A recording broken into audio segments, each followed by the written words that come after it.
Ya en el primer programa mencionábamos las complicaciones de hipertensión arterial y mencionábamos que la aterosclerosis era el principal mecanismo causal de estas complicaciones, por lo que no vamos a repetir todas las enfermedades. Vamos a hablar de cómo la hipertensión arterial daña las arterias.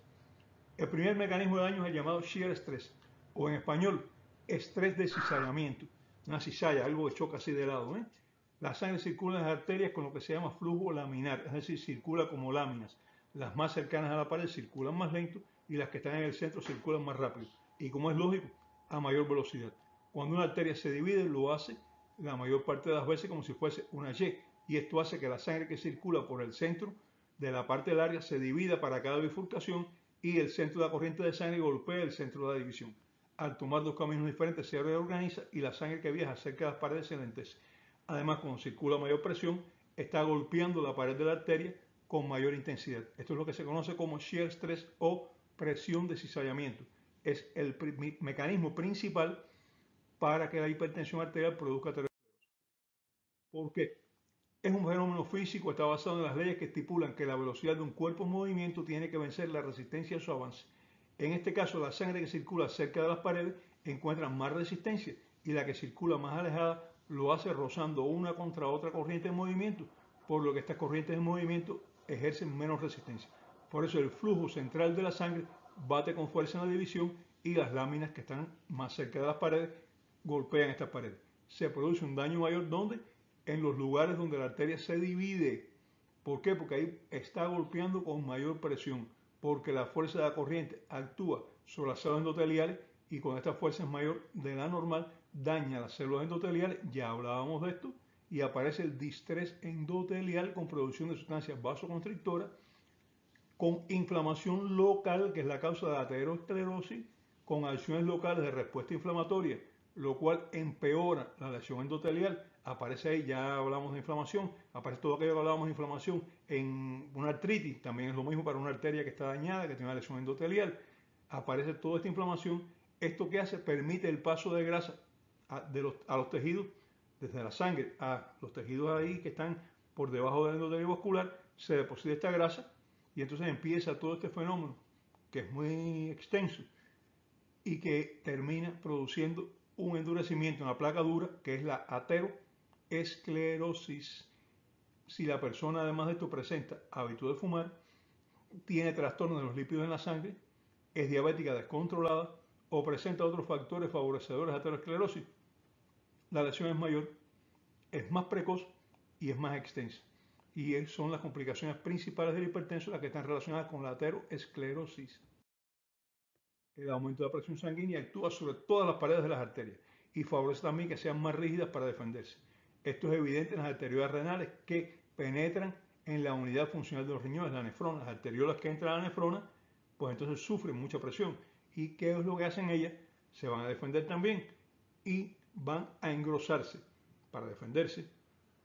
Estas aparecen estrechas, engrosadas, con infiltración en la pared de una sustancia hialina al microscopio y entonces ya no es la ateroesclerosis que estamos hablando de las grandes arterias, esta se llama arterioloesclerosis hialina y es un mecanismo de defensa ante valores elevados de hipertensión de las arterias medianas y pequeñas.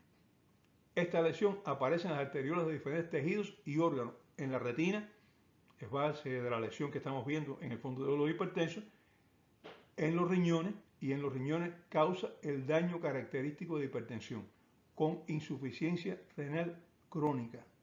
Esa es la génesis de la hipertensión, de la insuficiencia renal crónica en los hipertensos. Otros tipos de arterioesclerosis afectan arterias de mediano calibre.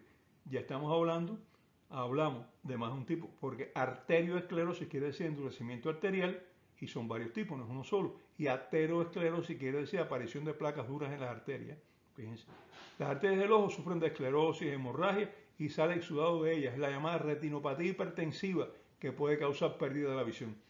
La inflamación de la pared arterial, el distrés de las células endoteliales, la fibrosis y depósito de grasa son las lesiones principales causadas por hipertensión arterial en las arterias y son la causa de la cardiopatía isquémica, de la insuficiencia cardíaca, de las hemorragias y la trombosis cerebrales, de nefropatía hipertensiva, de aneurismas, incluyendo aneurismas cerebrales y aneurismas de la aorta, entre muchas otras cosas más. Esa es la génesis de las complicaciones de hipertensión arterial. Si la presión está controlada, no aparecen. Formación de la placa de ateroma. Aquí tenemos un esquema de un corte de la pared de una arteria. Lo que está por encima de los cuadrados azules, pues, es la luz de la arteria, la parte interior de la arteria. Los cuadrados azules son el endotelio, debajo de ellos la íntima, debajo de la íntima en rojo la capa media que es muscular y más abajo, pues entonces tenemos la otra capa, ya la capa final, que es la capa adventicia, donde la arteria va a estar separada del resto del organismo, del resto de los tejidos. Aquí vemos cómo el estrés que incide sobre la pared de la arteria, causando lesión, distrés endotelial. A esto se le suman los lípidos, se le suman otros factores, las especies reactivas de oxígeno, tóxicos y algún que otro factor más.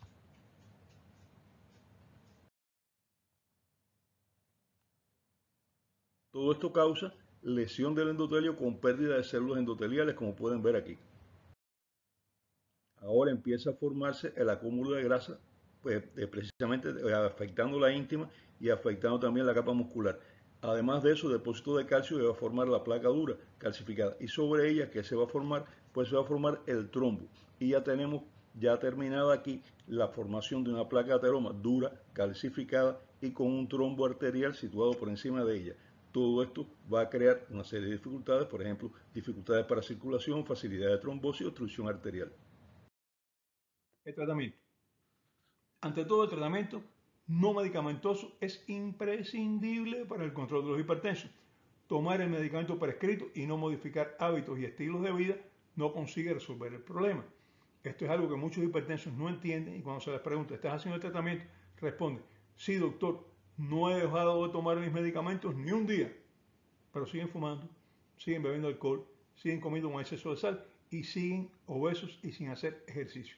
Por tanto, no están haciendo el tratamiento adecuado, solo están tomando los medicamentos. El tratamiento no farmacológico se orienta a los prehipertensos sin medicarlos y a los hipertensos grado 1 antes de decidir si es necesario o no aplicar medicamentos.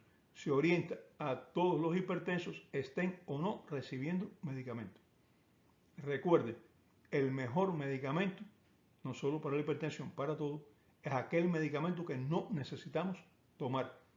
No el que no tomamos haciendo falta, el que no nos hace falta tomar.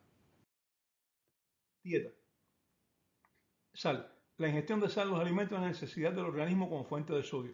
Se ha utilizado para conservar alimentos. La sal es un hábito cocinar añadiendo sal a los alimentos y muchos le añaden sal a un alimento ya cocinado.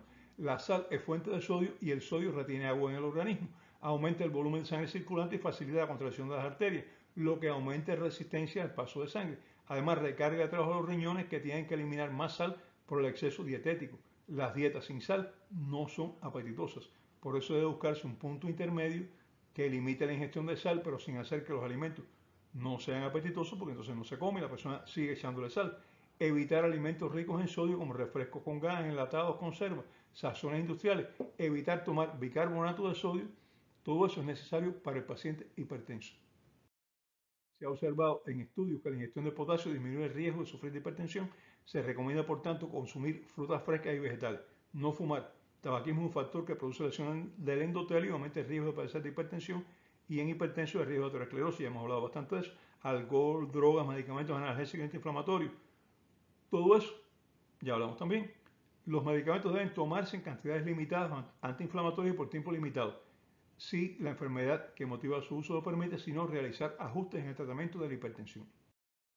Hacer ejercicio, reducir el peso corporal, manejar las situaciones estresantes, control de enfermedades concomitantes como diabetes, apnea del sueño, dislipidemia, enfermedades renales o endocrinas. Y si fuese una hipertensión secundaria, hay que tratar la causa.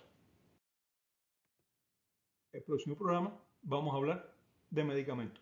Bueno, si ustedes me siguen todavía soportando aquí, muchas gracias por todo. Hasta luego.